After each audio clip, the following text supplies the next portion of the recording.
Aye. Thank you. So thanks to everyone who braved bitter weather to be here, and most understanding to those of you who had to attend remotely.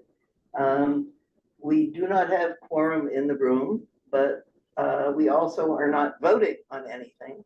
So we can discuss, and there's lots to discuss. So we will move to do that. There are lots of respiratory illnesses in New York City right now.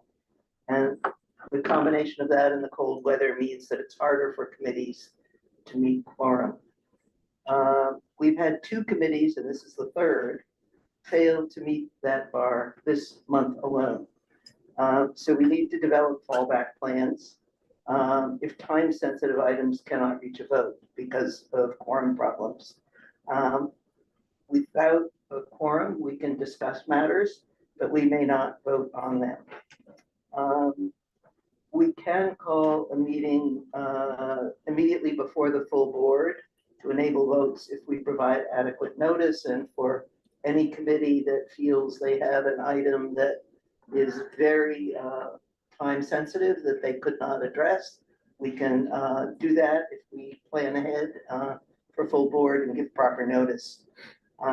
So I also urge co-chairs to reach out to members ahead of time for the next several months so we can plan better for these possibilities and try to find out ahead of time if we have difficulty making the quorum we need. Under new business at the end of the meeting, since it's not on the agenda, I want to discuss supporting Senator Hoylman-Siegel's bill to change the quorum requirements in open meeting law. We can discuss at that point in the meeting, but we'll proceed with the agenda first. We face uncertainties as a new administration begins in Washington. The federal government in the current year is contributing $9.7 billion to the city's $116.5 billion budget. That's 8.3%. Our budget watchdogs will be tracking closely what changes pass through Congress or through executive action. And that amount, which is still very significant and important to us, does not include major infrastructure projects, and it does not include services that do not pass through the budget of the city of New York to major organizations like the MTA and NYCHA. So rumblings in Congress have suggested that the administration is considering defunding much of the Infrastructure Act passed under President Biden. We require vigilance, and we'll be trying to keep Really good thing Biden did. Wow. Really close watch on that because it could impact us greatly. The borough president has issued the application for community board membership for the next 2 years. All board members who are up for renewal this year should have been notified by email. The deadline is February 28th. Frequently, the borough president will move the deadline, but that's the deadline they have advertised for now.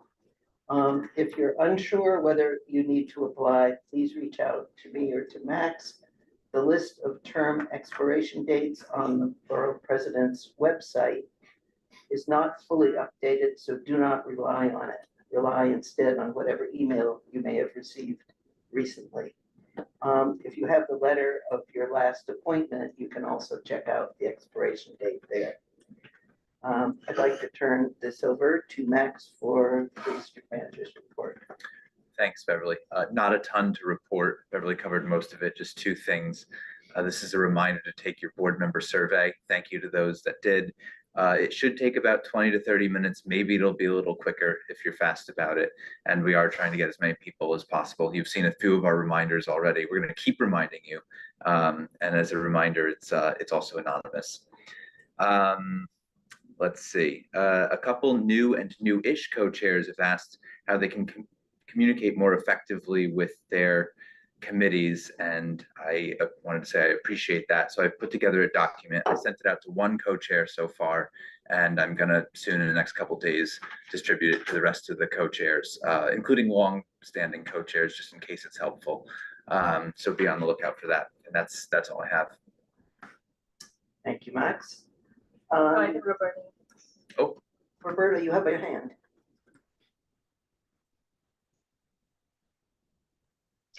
Yeah, I've written guidelines for co-chairs. Do you want me to revise that so you can send them out again?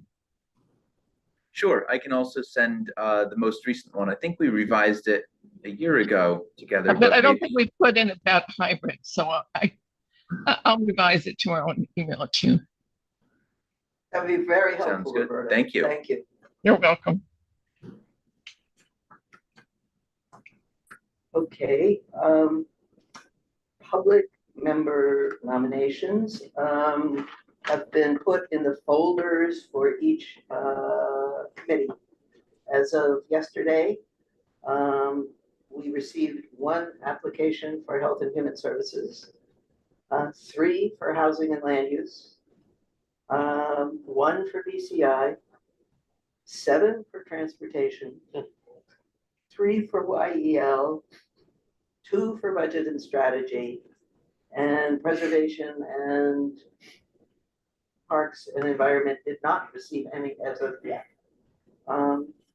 So several applicants listed multiple committees. We're honoring only their first choice as a legitimate application for now.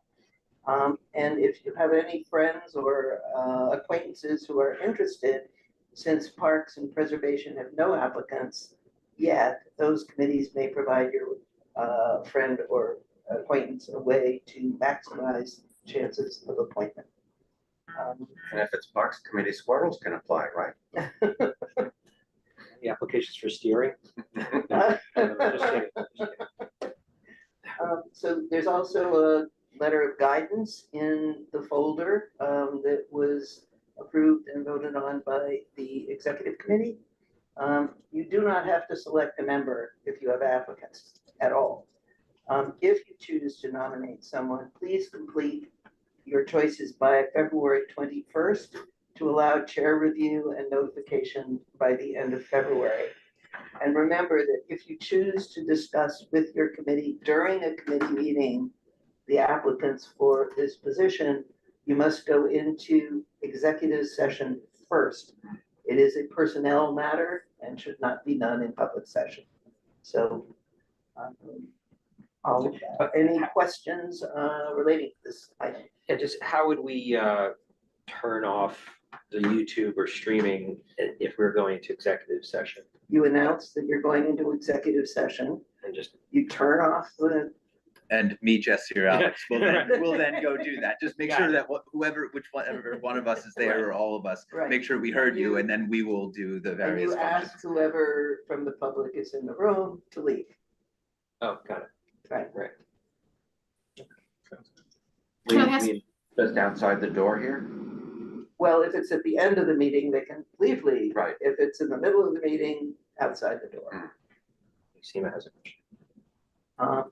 Seema, So I haven't familiarized myself with the guidelines yet, but is this a decision that's to be made by the whole committee, or is it something that's made by the co-chairs along with your input?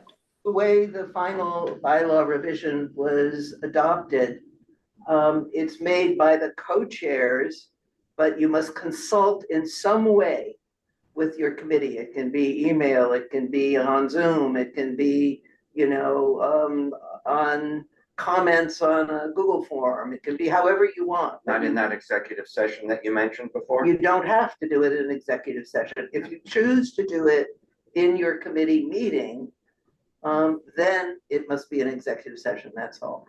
But many ways you can consult. You just have to consult. And anything that you feel meets that guidance, you're fine with. Sounds good. Thank you. Sure. I have a quick question. Sure, Roberta. So if you don't think the applicants are of any help to the committee? Do you still have to consult with the members of your committee? We just inform them of that.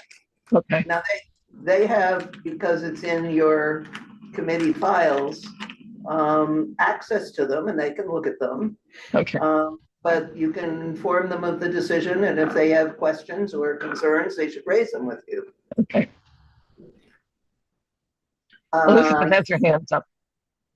Elizabeth. Yeah, just a quick question or two. On the timeline, so, and to be clear, it's the committee chair's decision, and the board, all board members know that, right? So there should be no, I mean, I guess I'm just trying to find a place to point them if they ask why we have the power to make the decision as committee chairs, and I'm assuming that's in the bylaws and we can show that. Refer them to the language in the bylaws, and we can circulate that if people feel it would be helpful, but it's sitting right there on the website. So that's fine. And then for the timeline, the committee chairs need to submit to you the person that they want, if they want somebody by which date? I requested it by February 21st. We've publicly said we're going to appoint by the end of February. It gives me a week to, if I have to interview or to figure out, you know, how to handle something, you know, and to look across the board at how our standards are and how it works. Okay. So there's no notice period that we need to give the committee members, like, you know, like we don't have a deadline with them to present them and show them to them. We can, I mean, that's up to you. That's entirely up to okay. you. Okay. The process internally for each committee is up to the co-chairs. So okay, so you want to get back to them by the end of February with your selections. Yeah. Okay, thank you. Yeah, I just want to say that the bylaws are what they are, and I think being that committees are working groups, I think it's important the consultation process, although is completely decisions of the co-chairs. I'm in support of being very inclusive in that process. So, for example, I do not think it's a good idea for a committee co-chair to say, we've had some applications, we've rejected them, next. Because to me, the consultation is why you're rejecting or approving. And even though it's ultimately the co-chair's decision, I think also it is ultimately the chair's decision to appoint the public member. Am I right? Yes. So you could veto. I could. So anyway, I just think keep the spirit of the sort of democratic process, even though the rule is the rule. But it seems to me that all members of committees have access to their folders on Google, right? So they can look at them. If the co-chairs want to say, here are the reasons I'm not recommending any of our applicants, you know, and get back to me if this is of concern to you, that's perfectly okay. And it's consulting. That's consulting. Yes. And we're talking about one, regardless of how many have applied. One. And that one is for how long? 1 year. 1 year from, so it'd be So March to March. 1st, Yeah. March 1st to March 1st is what we're aiming to do to keep it in an organized way that's easy to track. Now, there may be people who are not successful in their application here. And there may be committees that do not have a representative.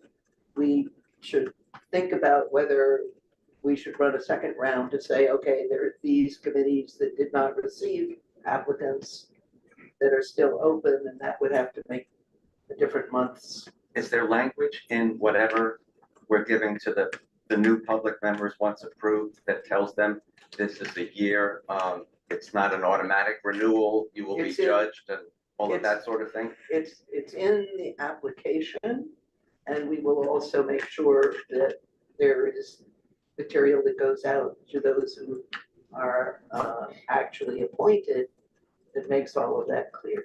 And when we take votes, we're gonna do members, non-committee board members, and then public members, correct? I think there are committee members. So they're voting as a committee member, Yes, as a public member. yes, Okay. But not full board. not full Yeah. board. They are not members of full board in any way. And is Quick there, question. Oh, go ahead. is there any advantage to someone who's appointed as a public member for next year's appointments to the board? Well, it's a sign that they have a deep interest in the board and in one subject matter. It's certainly something they would feature on their application. In point of fact, I know that from our own experience, Max and I meet with board representatives. They ask us, do you know any of these applications? Do you have anything you can recommend? Right. From, so that there is an avenue for folks who have been successful as public members to get a kind of special, recognition for that. Yes. Doesn't guarantee they'll be Yeah. appointed, because there are not that many until 2 years from now, but there are not that many openings. And the openings are divided between 3 elected officials at this point. Abreu and Gail each get together 50% of our people, and then the borough president gets the other half. So there's no assurance. Yeah. But And it's of course, helpful. they have avenues. They have Columbus, Amsterdam, and West End in our district. Thank you. I sent around, like to move on to this notion of a formal report to the mayor's office and the council and the borough president. I kind of stumbled across this provision in the city charter when I was doing research for the bylaw changes. And then I went back to our own bylaws, and in the last revision, somebody had picked this up, and it is now in our own bylaws. Even though in anyone's memory that I've been able to tap so far, nobody remembers this ever happening. I presented. It does happen. Okay, Roberta, thank you. Tell me. So what happened is, a few years ago, I noticed that we got a letter when we send our district needs and our budget priorities in the end of October. And we get a letter back from city planning, I think the end of January, early February, asking us to answer. And we never did it until about 3 years ago when I became chair of the budget committee. And so we now answer, and that letter, we answer we reply to the answers we received from the different agencies. And that letter, I believe, is that we send out within that 3-month period. And that letter goes to the mayor, goes to the city council president, goes to our local elected reps. So I'm not sure if that is what we've been doing. Is that part of that? But my feeling is that may be the that our reply may be considered that piece. I think that would satisfy the obligation, certainly. But in a way, that's part of the district needs process and the budget request process, which are described in a different provision of the charter. Right, but what we're doing is redoing the district needs. What we do is we meet with each committee, and the committees tell us what the problem, so some things have not been responded to by the agencies, and then we make another request. So it's a little bit different than district needs. I mean, but it does tie into it.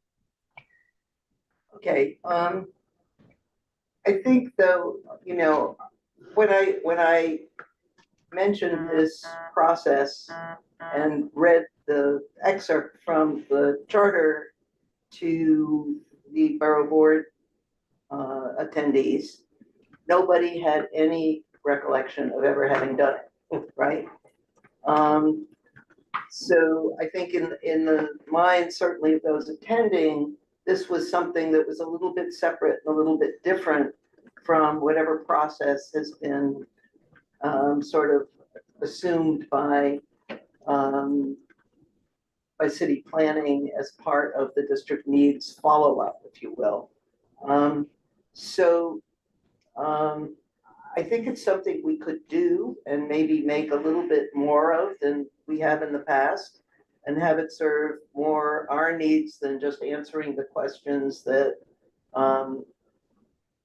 that the Department of City Planning decides we need to answer, which sort of confines us in how we can respond. And it struck me that this might be something that we could utilize, since there's really, under the charter language, no specific content that is required in this report. So in a way, it's an open door to make as useful as we possibly can this particular mechanism. We've responded with DOT when something hasn't gotten approved, but it was not the formal type of response that this is dictating. So But what we do in the letter that we send out, it's a more formal. And we also include things that, like housing and other issues that agencies will never respond to. So we could broaden it to make it, to include things like not having enough equipment for effective hybrid meetings. We could add all sorts of things. yeah, I think keeping it fairly crisp and focused would be a good thing. And making sure that it has what I'd like to try to do, and I'm delighted that your committee, Roberta, has this sort of tradition of managing some of these items already. That's very helpful.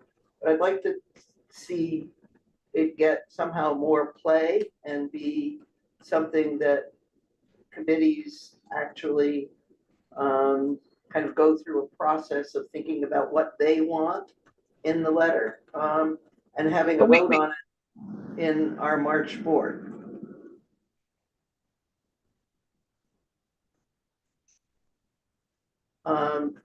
Because I think that would actually showcase it in a way that perhaps is not currently done. The letter that goes back to city planning, I have to look to see what the date is. It may not. It may be before the March meeting. It may be the end of February. I'll look through my notes later. I didn't look before. But we do meet with, we do send the information to each committee, and the committees can, deal with it as they wish. And we respond the way the committees. So if an agency says that they will, that it's going to be partially funded, and the committee wants it fully funded, that's how we reply. Right, but I think the point here is that this is totally separate from district needs or any follow-up, and that we can dictate exactly what we want to say, not regarding at all what our district needs statement said, which agencies responded or didn't respond, that this is a totally separate process. I think that's what I read in the charter. And it may be that city planning put together this follow-up piece in an understanding that this requirement did exist as a mandate but I do feel somehow that we need to make this sort of very crisp, very focused, and about what committees feel is the most important thing they really want follow-up for, that they haven't seen that from in the agencies they've been working with. So I'll send around what we did last year so you can see what it was. And we tried to be very specific and not put in a lot of it's Probably a page and a half, the letter that we send. In any case, I would like for committees to send, and I would include Roberta on this email, to Roberta and myself, any candidate items that they feel are warranted in this kind of communication. So that, and it could be something that's nothing to do with money. It could be a frustration of a certain way in which an agency is managing something.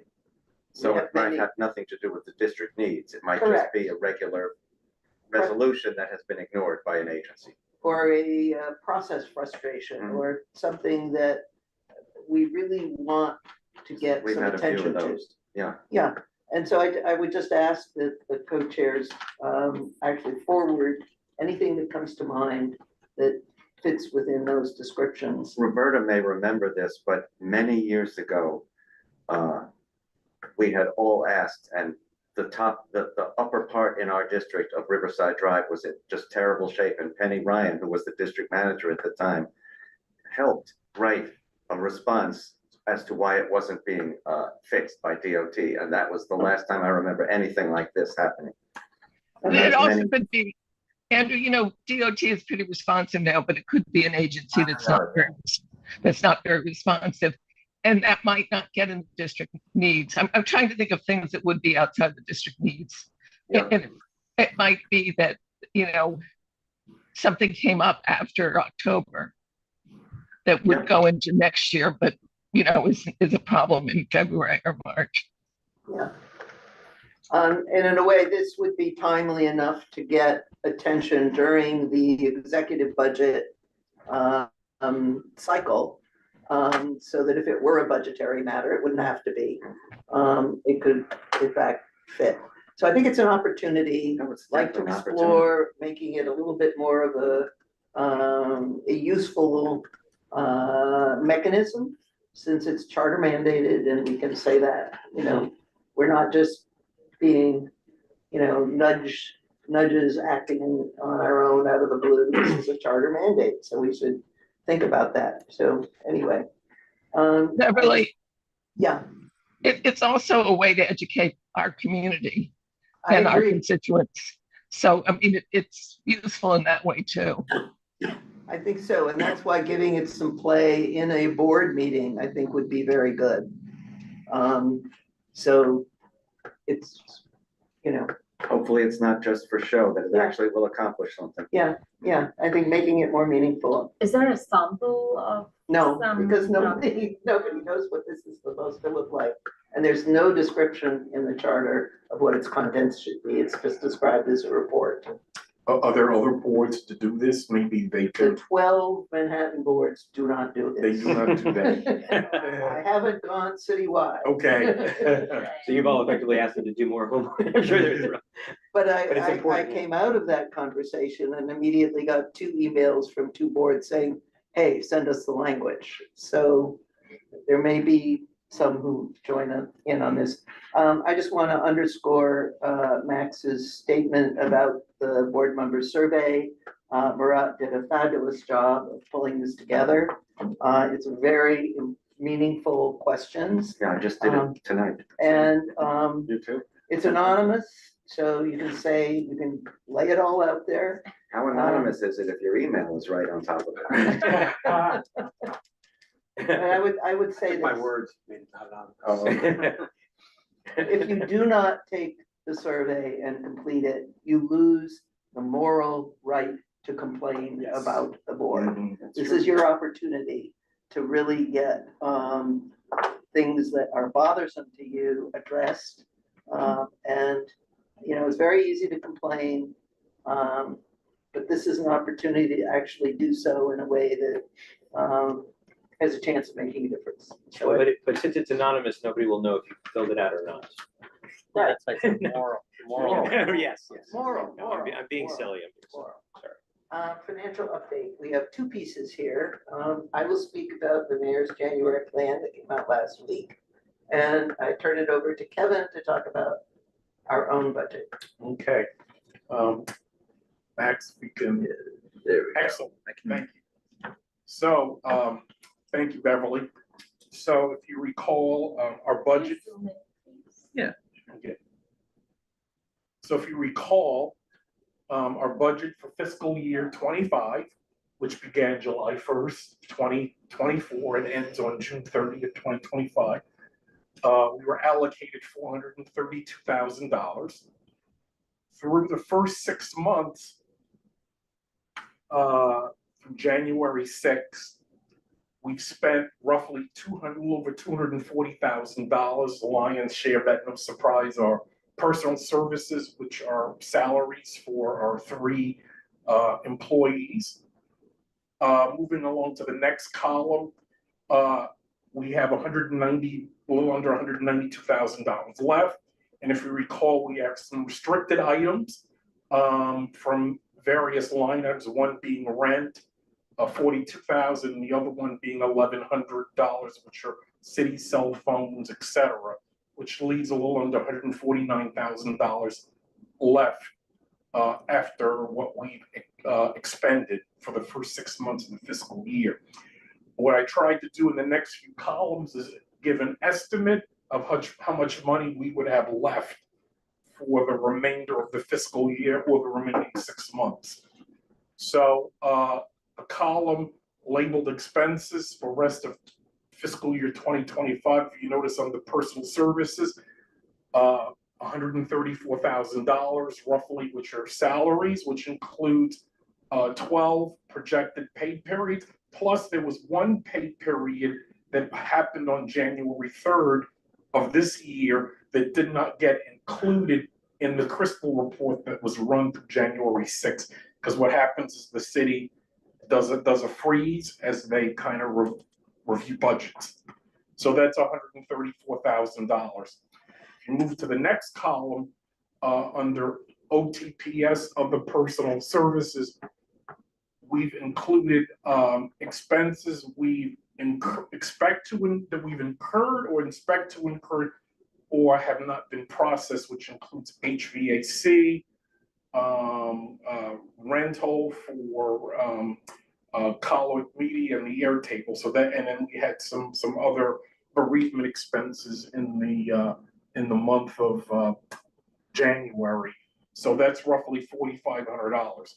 So that leaves in the last column a little over $10,000 for which includes a little under $900 for other personal services, which is non-rental, non-salary expenses. So that includes HVAC, technology, or any other plumbing expenses that surprisingly occurs, which has occurred pretty frequently, which has resulted in us having a very minuscule amount of money in that budget item.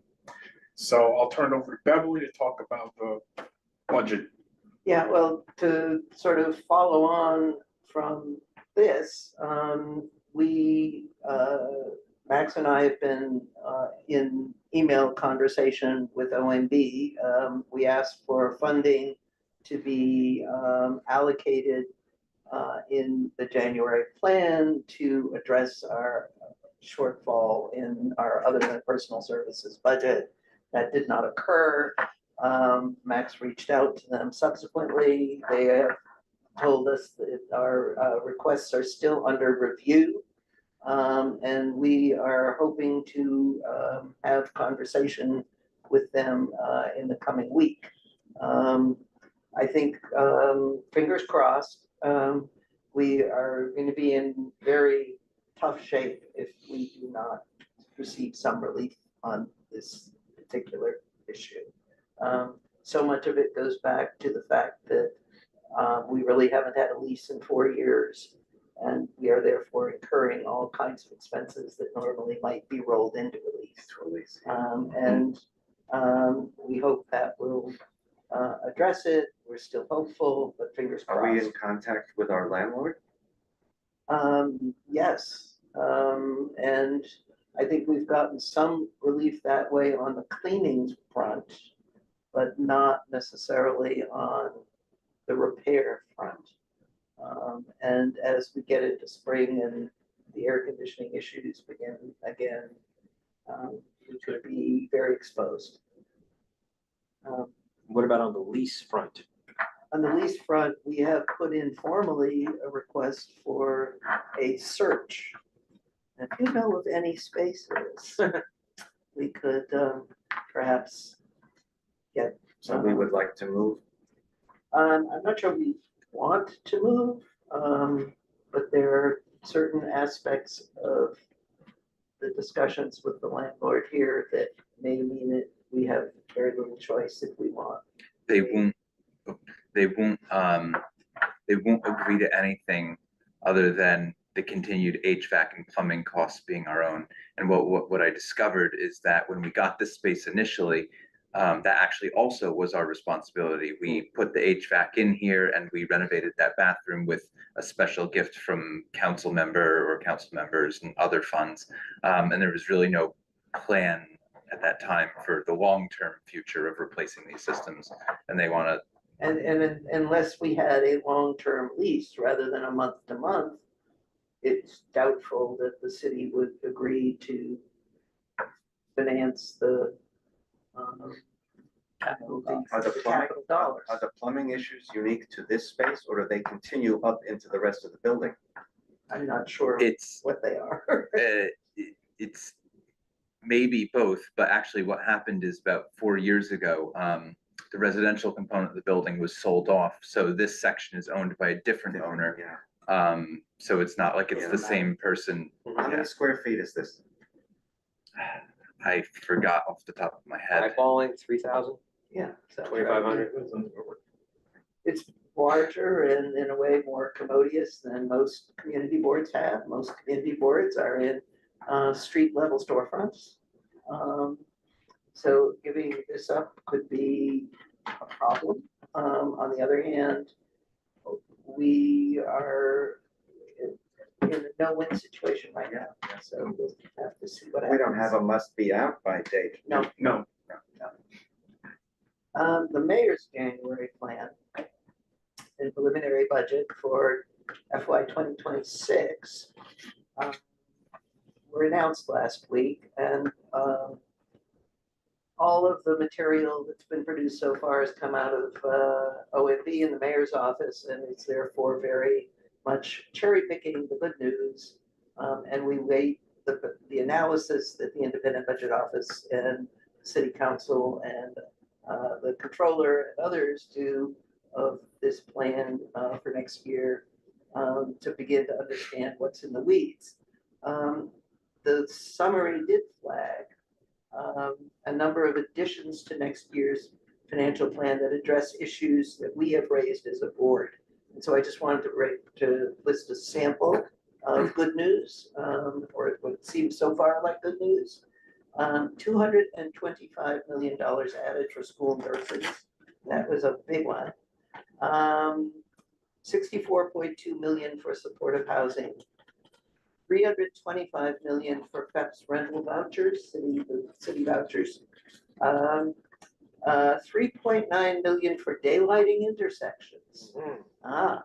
And 7.6 million for anti-tenant harassment, and 900 additional safe haven beds. Now the mayor's summary document, which is really a PowerPoint, I'd be happy to circulate a link to if folks would like to take a look. It's about a 40-page PowerPoint. You can skip through most of very, very fast. So that might be useful, and it's all up on the city's web, but sometimes it's helpful to get them in your inbox. So is that something people would like? Yes. Yeah, Okay. maybe we could use some of the anti-tenant harassment stuff for their own landlord. Yeah. So I guess that's Beverly, it. Can I add one thing? Yeah. So the mayor's has a position for someone who's supposed to expedite payments to nonprofits that provide early childhood and after-school care programming. And the backlog is just ginormous. I'm not sure which specific organizations in our community are affected, but I know Goddard has been very fortunate because they're such a large agency that they've been able to get their programs funded through other resources, including their Gail Brewer. But I have not been able to reach out to all the other agencies, but I know that, and Kristen knows too from her committee, that some of those had, some of the preschool and after school programs had closed because they couldn't afford to run them anymore. So, and I didn't see that in the budget. I don't know whether that's there or not. Let's both look and ask around as this process continues. The next step will be hearings from the council, and I'm sure they will get to the bottom of that one.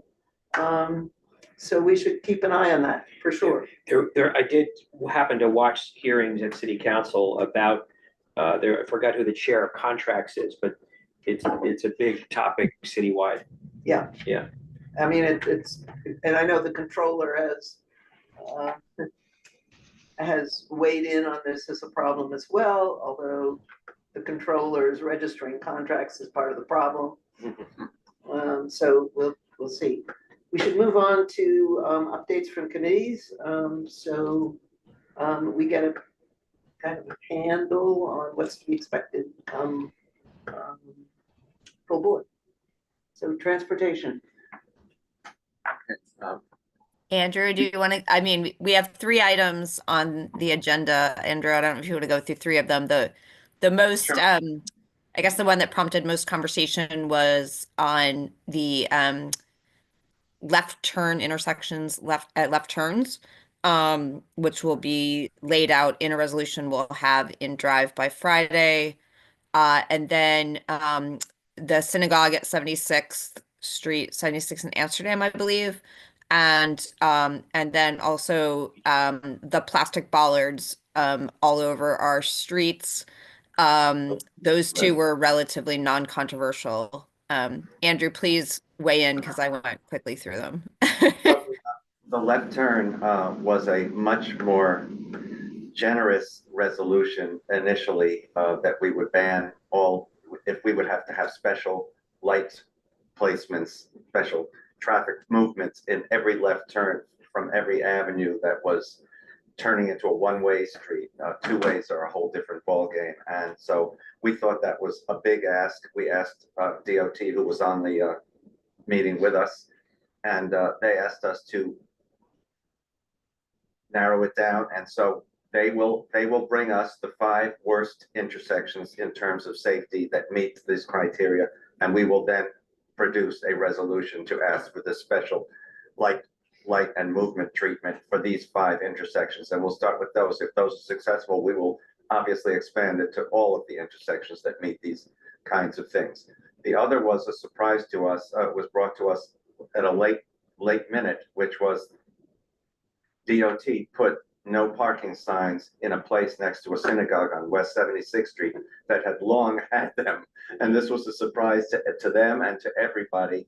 And we talked to DOT, and they were very, very decent about looking this over after they get a resolution from us, which is lots of folks that attend these services and others, people that do work and everything. Some of them arrive by accessoride. They can no longer get that space. Some of the employees for the synagogue can no longer be anywhere near the synagogue. So DOT has said that they will, pending receiving our resolution, they will look at this and make a change, which is great. And then the last one was Howard's resolution, which we all backed, which many people have tripped over, not to be a pun here, but the plastic bollards that are used when you cross avenues, many of them have been hit by people, delivery folks, cars, trucks, bikes, you name it, and they have fallen over, and they are now a trip hazard as you try to walk across. My sister actually fell on one of these on 2nd Avenue and 79th Street. They're all over the city. They should not be this flexible. They should be much more rigid, and they shouldn't careen into the walkways. And that was our 3rd resolution. So it's those 3. Great. And if I could just add, we also mentioned Andrew and how wonderful he has been as the transportation co-chair for so long. And I know he wouldn't mention it, but just wanted to give him another steering shout out. I mean, he'll be running the February meeting, the three of us with Jamie, and we're really excited about welcoming Jamie, but also really sad to see Andrew leaving in his capacity as the co-chair. But there is going to be a lot, and he will have a formal role working with us on everything MTA at every meeting. So he remains our go-to on all things related to Thank you. Thank you. Here, public here. transportation. Thank you, Andrew. And actually, in my honor, and congestion pricing hopefully is not going away soon, and there will be lots of follow-up issues that will have a lot to do, such as residential parking permits. We have some ideas about how we could make it fairer, where the Henry Hudson or West Side Highway gets off, and if your destination was the Lincoln Tunnel, for instance, we think there should be a designated route. If you're not planning to enter the congestion zone, you just want to leave, and you stay in the designated route that the cameras show, you should not be charged if you're going from the highway to the tunnel. Same thing with the Battery Tunnel to the Holland Tunnel. You're not getting to the heart of the congestion zone, you're really leaving. So we think there should be a few little tweaks, and we'll see what happens, but it's always interesting in transportation, let's put it that way. Oh, yeah. Okay, thank you. Hence the 7 public applications. Housing, Seema. Hi, we don't have any resolutions this month. We had a great meeting. It was Ethel Sheffer, our esteemed colleague, presenting on some of her experience with planning in the district. She talked about 3, no, maybe 4 main projects. One, Riverside South / Lincoln West, the Columbus Circle, and then we spent a bunch of time on the rezoning that was done between 97th and 110th on Broadway. So it was great. I highly encourage you to watch the YouTube if you weren't able to join us. Seema, the materials that she shared, the PowerPoint and the other materials, are those accessible to the board members? Yeah, they're all in our housing and land use committee folder on the drive. It's in our January meeting folder. Okay. So yeah, there's a great PowerPoint on, especially on the Lincoln West, Riverside South, but also the stuff about the rezoning is also really fantastic. We may think about whether or not to make those more publicly available. So let's have some conversation about that down the road. Sounds good. Ethel did a mountain of work on Lincoln South. Oh, yeah. Yeah. Oh, yeah. Yeah. No, I watched the meeting. BCI. Well, as you know, we did not have a meeting this month because we could not get a quorum. That was a last minute, unfortunately, it was a last minute decision. I was not in the full board this month, but I heard that a lot of people were coughing like crazy, and it just turned out that the next night was even worse. And so, yeah, so we didn't have a meeting. So everything's held over till next month, with the exception of the dining applications that are time sensitive. And we're going to have the nightlife mayor come speak at our next committee meeting, which is on the 12th, I think. February 12th. Could be. Thank you. Yeah. Yes. That's great. Yeah. Is there some way of getting the word out to bids and other community members who might be interested in hearing it? Okay. Yeah, I know I spoke with the office. It's already, I think the connection has already been made. So it's Jeffrey Garcia, who his unofficial title is the nightlife mayor, but his official title is the executive director of the mayor's office of nightlife for the Department of Small Business Services. Oh, the first one is much easier. Yes, but he's a really great guy, and I think the whole point of this is going to be for him to. And he presented at Borough Board. Yes. And very well received. Yeah, and he will set up, explain all the various assistance that the city can offer applicants, people that maybe have a dispute. I think it's really great that we're doing it. And of course, his presentation will live on YouTube. So yeah, we should spread the word. And just to add to that, we're going to be looking to add more of this type of thing to the CI meetings as we go forward. Just a quick question, sorry. because the meeting was canceled, does that mean there will be twice the number of applicants? No, Applications? not necessarily. Not Right. necessarily, but I'm talking about the in-street dining. Well, if it's time sensitive and it is waived, then Yeah, it we will be waived at the it. Okay, Yeah, so- only those that were It's waived. likely that most of those won't be, but it's likely that there'll be an equal number that come. Is that accurate, Max, would you say? Yeah. So it's just a addition by subtraction or subtraction by addition, or whatever you want to say. So standard operating. For those that did not get hurt because of the time constraint, is there, are there any of them that are going anyway to, public A hearing? public hearing. We'll get an email about that. Or we, depending on the time, we may have already gotten an email about it and I can go back and look. Yeah, There was one that because- in fact, there was one that our office has been working with them on a different matter.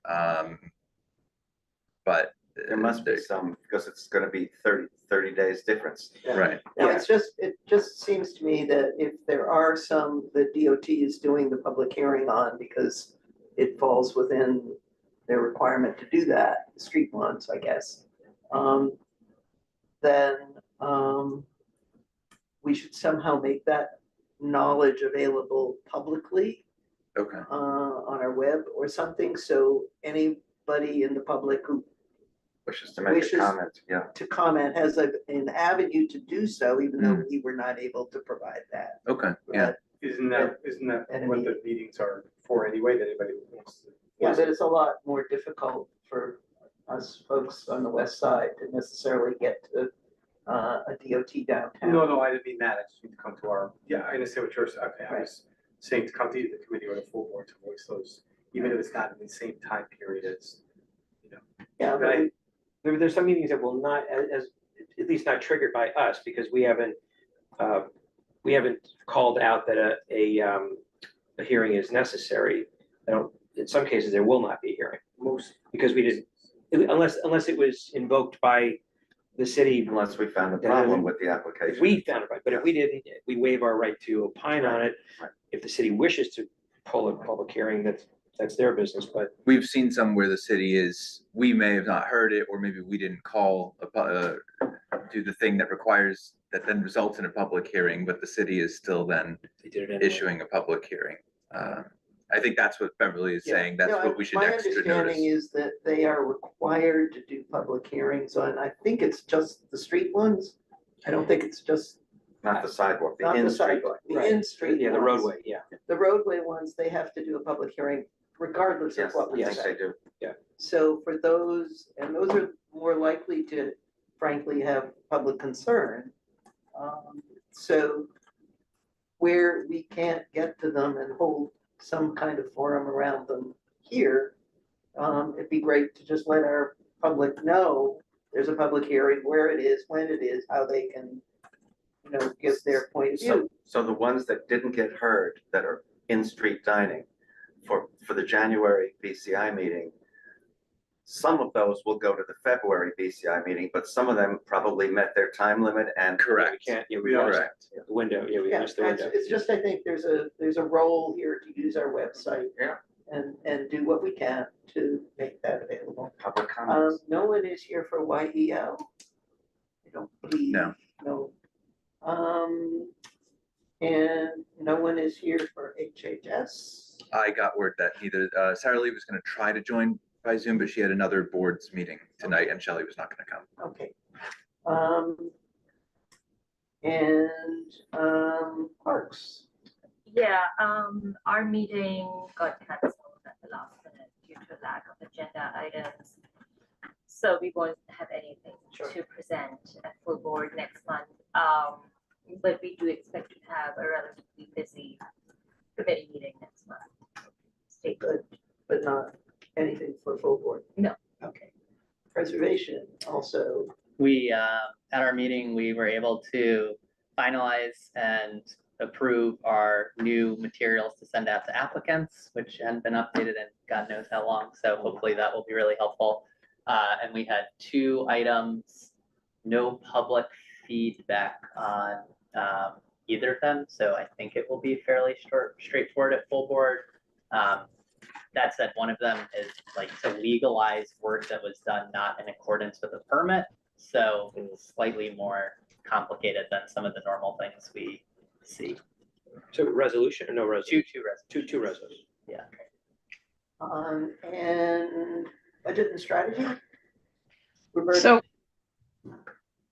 we have no resolutions, but what I'd like to do, if I could have 1 minute at the meeting to just remind people they need to start the process, that we are available to help them, that we're hoping that they have people coming in over the next few months that can tell them about, district needs, and that in May and June, we'll be coming back to meet with them, each committee, to talk about finalizing their district needs for the year 2027.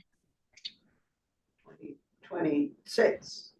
No, we did 26 in October. Right. So Roberta, we should agenda you for full board For just a couple minutes. To present. We'll Right, put just that to in. remind them. And to keep it in people's, we've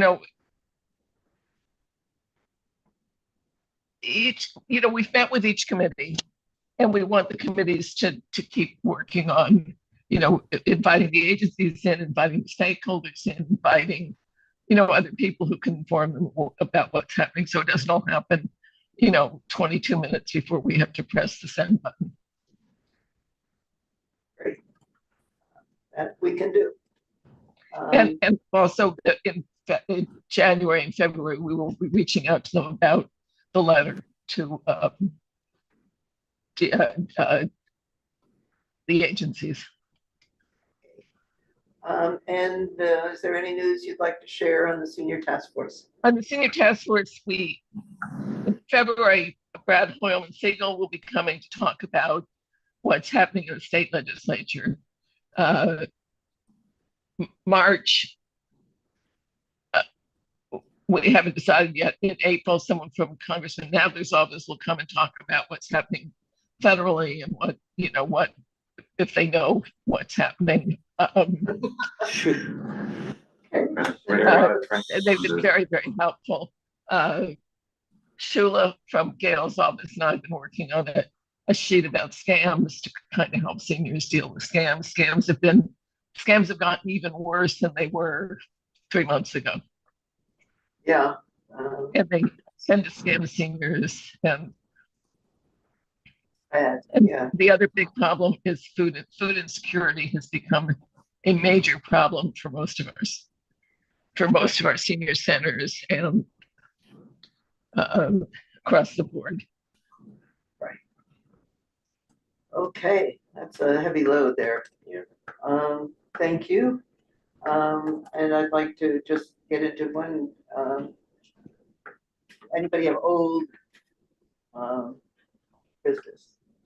As opposed to new business. A continuing business on the public safety front. Okay, go ahead. And by the way, just to chime in separately with what Roberta just said, the food insecurity, people that are receiving SNAP benefits and just got an increase in their Social Security have then because they're making more money, have then got a reduction in the SNAP benefits. It's a very terrible negative cycle. So, the government gives money and then it takes it away. And yeah, absolutely scams. The reports from all of the theft that we see on the street and what's reported is the tip of the iceberg compared to scams, particularly seniors, but everybody, the amount of money is staggering and very much in our district. So it's an awful thing.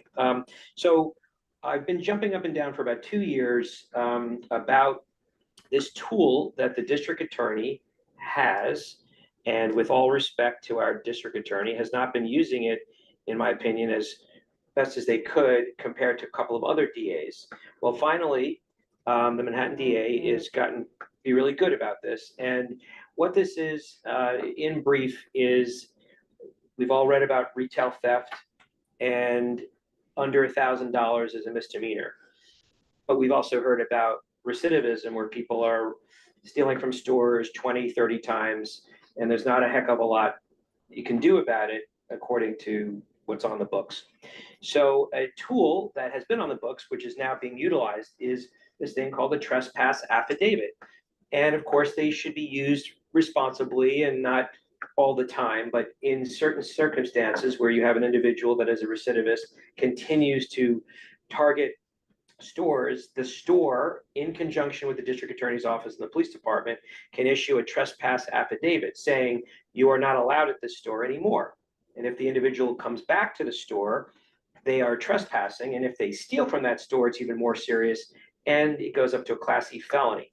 So it's a deterrent. Anyway, so the DA's office has agreed to do a training for Community Board 7. They did one on the Upper East Side. We're coordinating now, and I'm going to work with our office. We're going to include, and Beverly and I have discussed this, we're going to include the bids, and the bids hopefully will also reach out to other merchants. And we're going to do this, it's all virtual, and we're trying to schedule a meeting sometime in February. It might move to March, but hopefully it's February. We want to get a date that works for the DA's office, for our community board, so it doesn't conflict with any of our existing meetings, and of course the bids. And then conduct this. It's going to be probably about an hour, and we hope to promote it. It's just another tool in the toolbox that the DA's office can use to assist with retail theft. Yeah, any number of major drugstores have shut certain locations due to theft. Yes, that is correct. And I know that professionally in my job, in some meetings, the reason cited for closing a store was theft. Yeah. And about 2 or 3 in this so neighborhood. much of the store is locked up now. You have to ask for And by the way, this trespass affidavit for a larger store, for chains of stores, for example, a Sephora or a TJ Maxx or whatever, and many of these big companies know about this and are utilizing it, but some of the smaller businesses aren't. They can actually issue a trespass affidavit and say, you can't come to this store or any of our stores in Manhattan. And, you know, again, it's a deterrent, but it's just another tool, and I hope it helps to. Has it actually been implemented? Yes, has been implemented in this district. It's been implemented in the city. I think it's good to put it in context. I don't think the DA's office nor is anyone going to just ask for a trespass affidavit if someone stole a banana. But we're talking about recidivist people that are chronic, you know, repeat offenders. Becomes a serious issue because really, unfortunately, what happens is sometimes they steal and they sort of thumb their nose and say, there's nothing you can do about it ever. Well, if they know that next time they go in and enter the premises or steal from the premises, could be charged with a felony, which by the way is bailable, should the DA decide to choose that.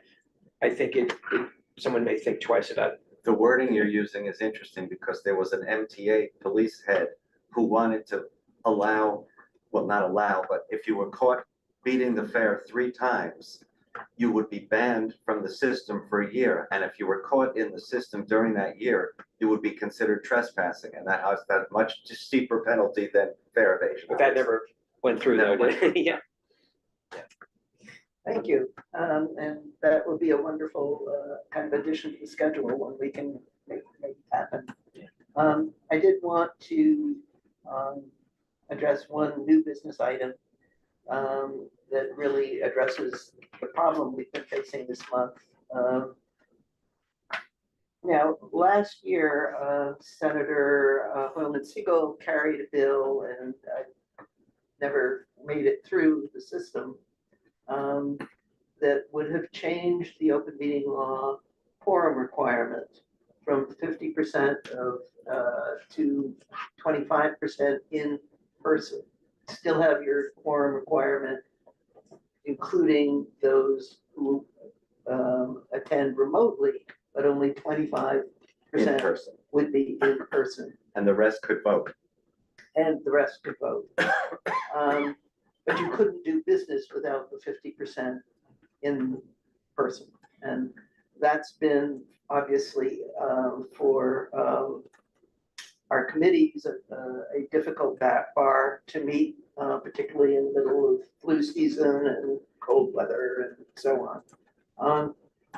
I reached out to him and to his staff and also our assembly folk to sort of say, we care about this. I was asked, have we had a resolution? It would be helpful if we did have a resolution. What I was going to suggest, I know there are many members on our board who value very highly the in-person experience of meeting, you know, at a full board meeting in particular, and do not particularly like the idea of going back to what we experienced during the pandemic, where so many people were essentially, you know, just little boxes on Zoom. And I share that concern. The thing about this bill is that it would be permissive, not requiring. And any board or any, and I think this only applied to community boards, as I recall the legislation. I'll have to go back and look at it. But it would not require you to have only, you know, to permit. In-person quorum. Right. You could pass in your bylaws something that said, full board has to still be 50%, but we will utilize the 25% standard for committee meetings or during certain months, or however we wanted to frame it. So the question I have is, given that we know many of our members value highly the in-person experience, do we believe that this is something that we can support as a permissive piece of legislation that we could choose or not to utilize in our own bylaws? Or is this something that we feel would be of sufficient concern that our board would not want to support it? I'll chime in. I like the idea of having options. Yeah, me And, too. and we can be flexible and creative, and we may ultimately decide as a board, we don't want to do that. Correct. But to know that we could do it, I think, I mean, look, just the fact that we had a couple of meetings and we couldn't make quorum because people are ill, but in that case, we could have possibly conducted business, which is really servicing the public. So I like the idea of, I'd like to read Brad's bill more Yeah, in detail, but I need to go through it but again I too. generally like the idea of having options. So it's basically committees that wouldn't have to meet the in-person quorum. Full board would, we could opt to have full We board could still. opt for that. Here, yeah. But the bill states both could be remote necessarily. Would make it possible if the board chose, yes. Yeah, I mean, in many ways, that would be a step backwards. Yeah. I mean, my personal choice, it would be to keep our full board a 50% quorum requirement, but not to have it for committees, because it interrupts the flow of business.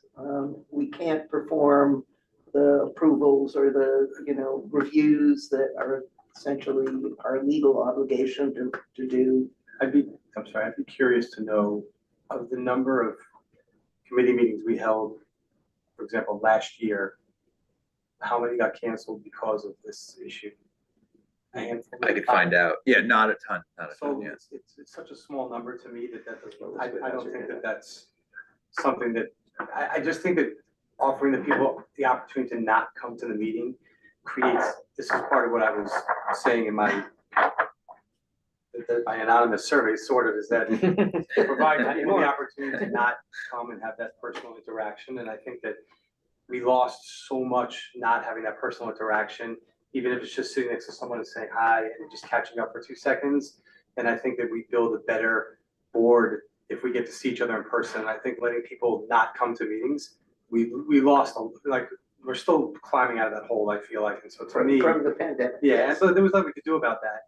But I agree with Andrew that doing it, allowing it puts us back there. And I just think that this board specifically, when I first joined before pandemic, had a really cohesive kind of feel.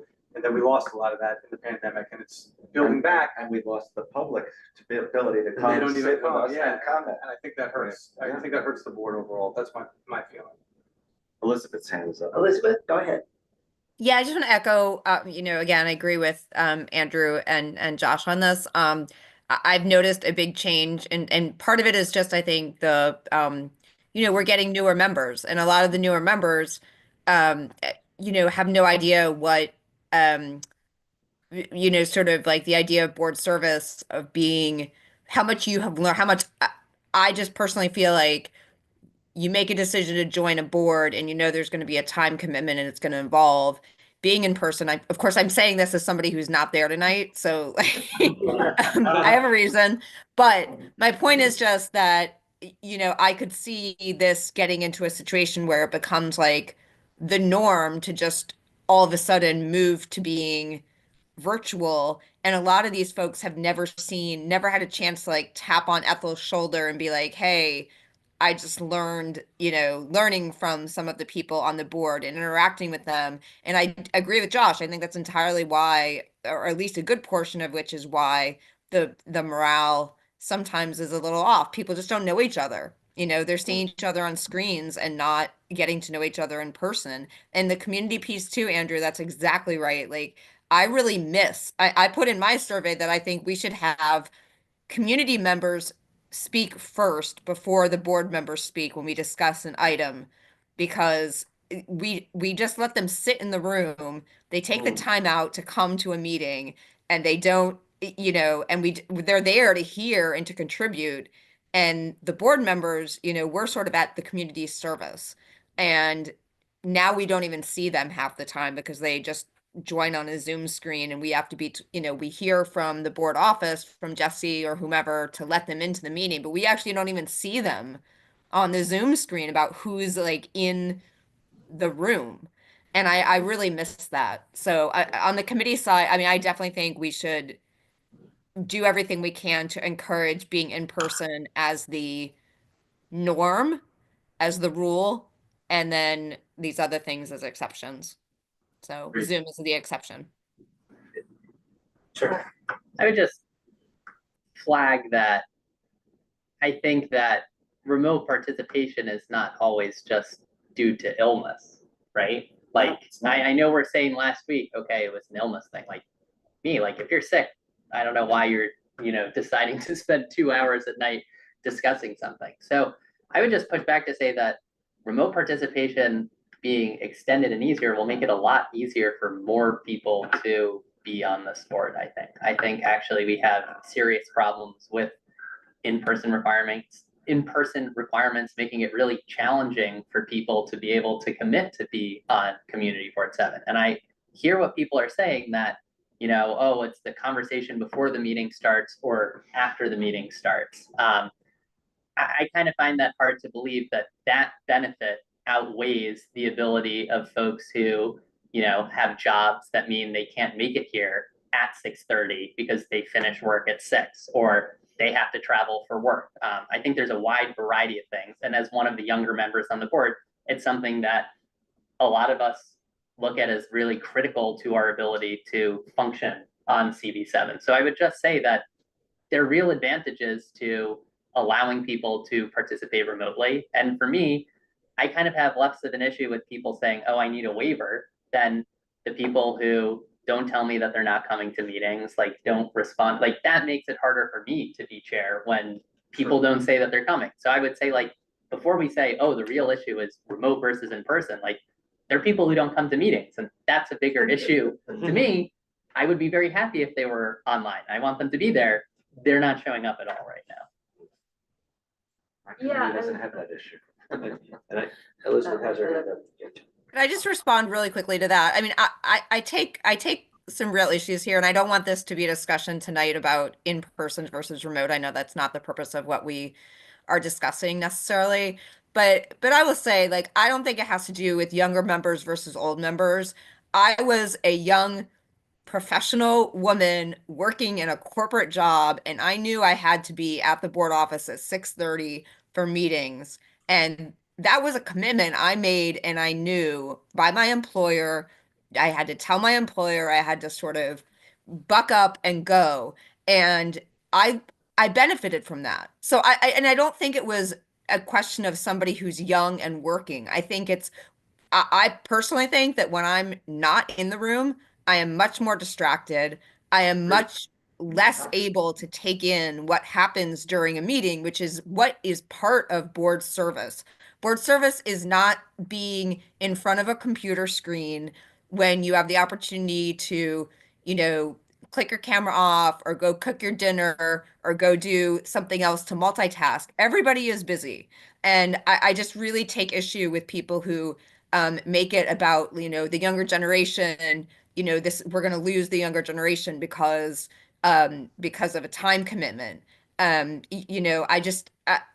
think it affects everyone. We all have to make sacrifices. It does suck sometimes, and that's why we have the opportunity to, on occasion, be remote. But I don't think it should be sort of this world where like, hey, you can join Community Board 7 and you don't have to do anything in person. You can be virtual for most of the time, and we'll have all these great conversations over Zoom. Like, I just don't think that's the way boards are meant to be. That's my personal opinion. So I just wanted to weigh in on that. Yeah, Natasha? I wanted to say that, we've had this discussion so many times about the in-person versus remote, like the point of this conversation is not to relitigate that. And I would just agree, I would echo what Elizabeth and Andrew and Josh had said here. I'm totally in favor of what they have said. As a co-chair, I find that sometimes it's very difficult to actually co-chair because I find that people are, for whatever reason, trying to sometimes game the system no matter what the rules are. Like recently, we've had this issue in our committee where people just want to, we're having a discussion and people are like, let's just wrap up. Like there's nothing more to discuss. So even when they're in person, they want the meeting to end up more quickly and we're in the middle of a discussion. It's happened, I think now for the last 3 meetings. And I think Daria and I are going to send out an email about that. So I think being present in the room really does have its own advantages. I'm not a working professional, but I do have kids who are teenagers and I don't know what they're up to right now. I can just hope for the best. It would be, if I were home, I would manage them better, but I would not be able to focus so much over here. And as a co-chair especially, I get very nervous if I'm sick or for any reason I have to be at home. I don't think I can do my job as co-chair better. So if we took the bar down to 25%, I think I would still have to turn up, but then it would just give everybody else a reason to not show up. And every time I get a request for a waiver, a Zoom waiver, I almost never question them. They'll say I have a childcare emergency or a travel emergency.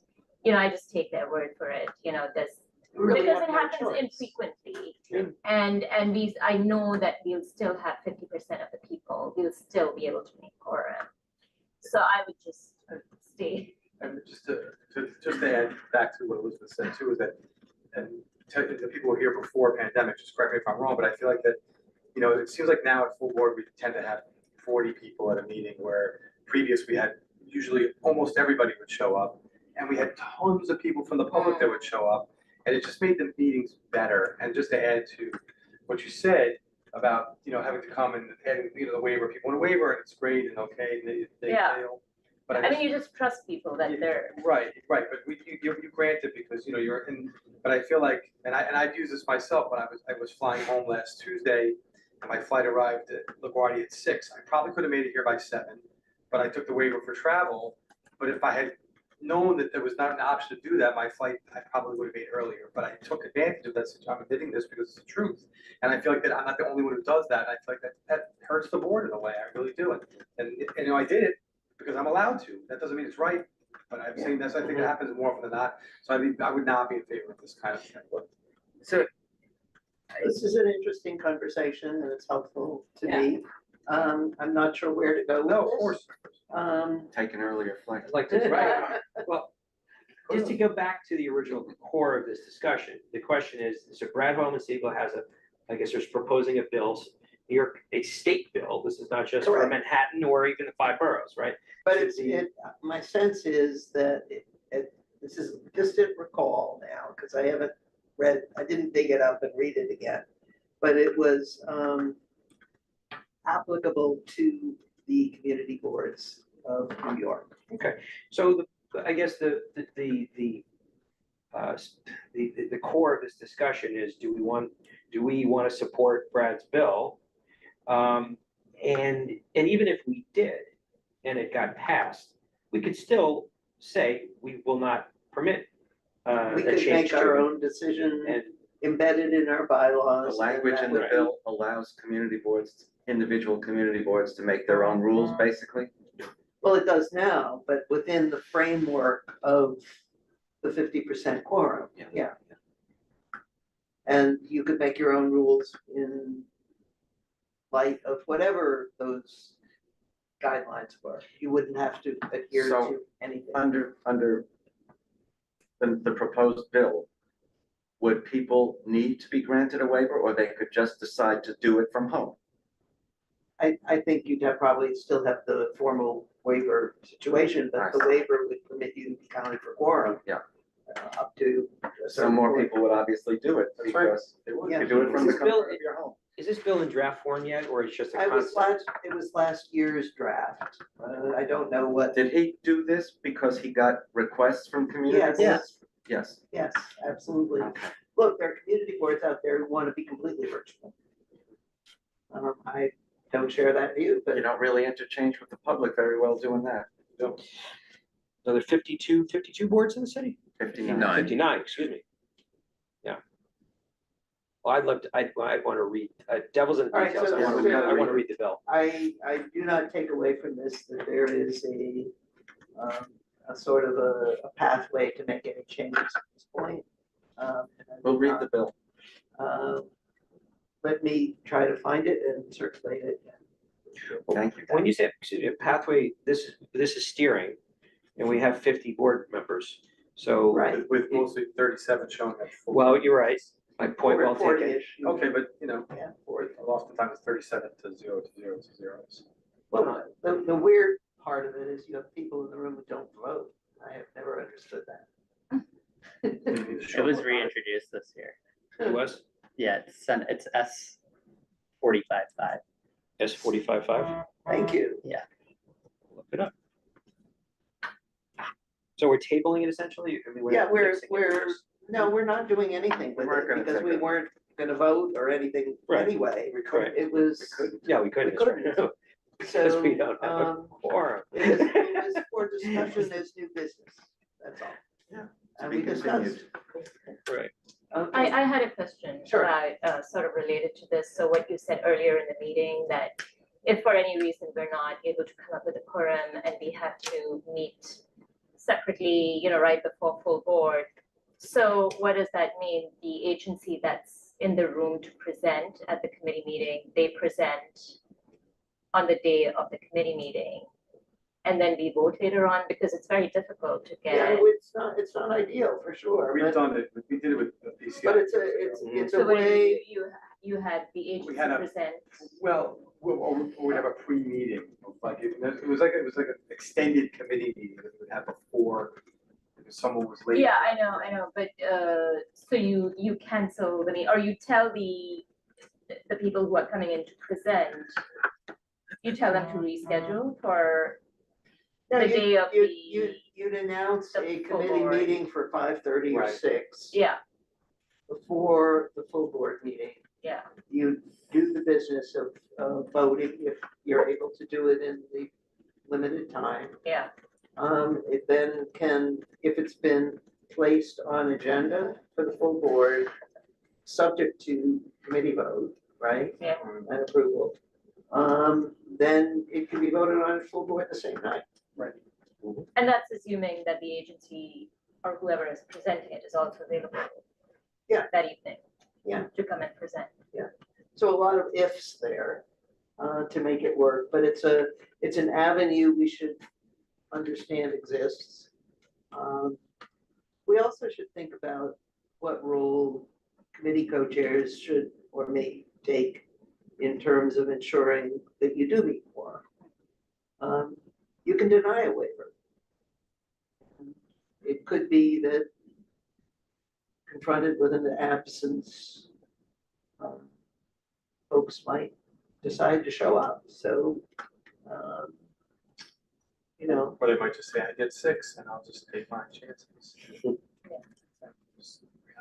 Yeah, Mhm. so we don't really know, We don't- but I mean, I Or you do, could go I to do know. quorums or us and get a quorum. Yeah, it's hard to have that conversation. Yeah. No, I mean, Yeah, you're telling me I that you have also- childcare needs and I'm telling you Too bad. can't, too bad, yeah. I Mhm. mean, it's It's difficult for I mean, anyone. I This mean, is, you can stress with people asking for waivers that you're very concerned about quorum, if it's at all possible. Just, I Good night. I just feel like that, yeah, I know the world's different now than it was before pandemic. But just didn't, Andrew, correct me if you feel it's different. Natasha, too, was this really ever an issue where, Speak up. was this ever really an issue where people didn't come? I felt like we had mostly full attendance all We the had time. Really great attendance. Yeah, people just came. Pre-COVID. They made the effort to be there. It was almost shocking if someone didn't show up for a committee meeting. It was like, Then you assumed that they weren't well. that they Yeah. really weren't. Really weren't well. Yeah. this is a little bit, it's related, but it's not with Brad's bill, but I mean, like, just a hypothetical, if we had a snowstorm and we had a meeting scheduled, it would be great if the chair or the executive committee could just say, we are now making this meeting 100% remote. Can't do that with city charter, and the whole meeting gets canceled. But we have the technology to conduct an entire meeting, but we're not allowed to do it. And it's too bad that we don't have certain mechanisms where in an extenuating circumstances, the chair or someone else could declare it. But Well, look, right now, the law around the hybrid meeting specifies that you grant a waiver in extraordinary circumstances, right? That's the language in the bill. How many of the people who ask for waivers are truly in an extraordinary circumstance? Well, probably more not than. If it was something like Superstorm Sandy, that would be extraordinary. that would be all of us, and we could not Right. conduct a meeting Couldn't conduct. at all. You could, Yeah. you could conduct a meeting, you just could take votes, but you could Yeah, air a can't lot do of things. business. Yeah. Anyway, to be continued, I think. Yeah. But good beginning of the conversation, thank you. I will entertain a